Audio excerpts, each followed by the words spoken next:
Toby was enjoying his new life on the island of Sodor. He knows everyone, and everyone knows him. Sometimes, he would help out on quarry work on Thomas's branch line. It was hard work, but Toby didn't mind. One day, Toby arrived at the station near the airfield. Some children walked up. Look, one said, "It's an old steam tram." Toby smiled. "Yes, I am a steam tram," he said proudly. "They're out of date and no use at all," scowled the boy. "No wonder Sir Topham Hatt brought an old engine like you to run on his railway." Toby was offended. The boy continued to make rude remarks until the others shut him up and apologized to Toby. Toby sighed and puffed sadly away.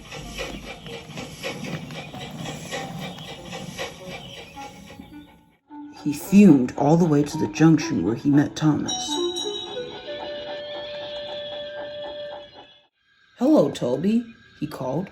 "What's the matter?" Grumbled Toby. "It's those silly children. They told me that I'm no use for Sir Topham Hatt's railway." Thomas laughed. "Well, you may be old, Toby," he said kindly, "but you are a useful tram engine. Without you, who would run our branch line properly?" Toby beamed a bit, but still felt not wanted.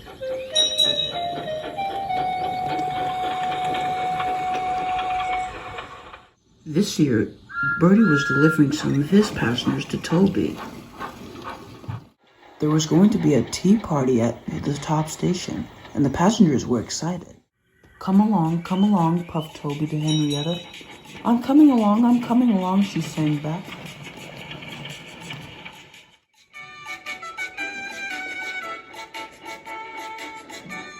It wasn't too long before Toby reached the top station. "Everyone out for the tea party," he called. Just then the station master walked up. He had sad news. "I've ran up to get the tea for all you passengers," he said, "but I've just realized that I'm missing my tea maker for the tea. I'm sorry, but we won't be able to hold the party. The tea will be cold." All the passengers sighed. But Toby had an idea. "What if we used my firebox to make the tea warmer?" he whispered to his driver. But his driver wasn't sure. "What if your fire blows out? It's our only chance to make the tea warmer for the party," interrupted Toby. His driver agreed and spoke with the station master, who agreed to the situation. Soon he brought some tea, and the tea was transferred into Toby's cab.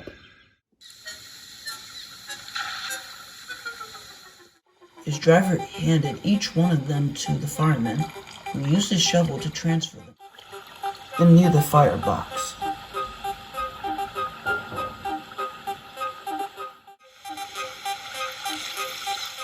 At last, the tea was warm. When some of the passengers tried it out, they loved it. "Thank you for making my tea the best," said the station master, grateful. "You really are a roarful tram engine." Toby simply beamed. "And a useful one, too," said a familiar voice. It was Sir Topham Hatt. "If I had to try this tea myself, I'd say you make the best tea of all." After the party was done, Toby took the passengers home.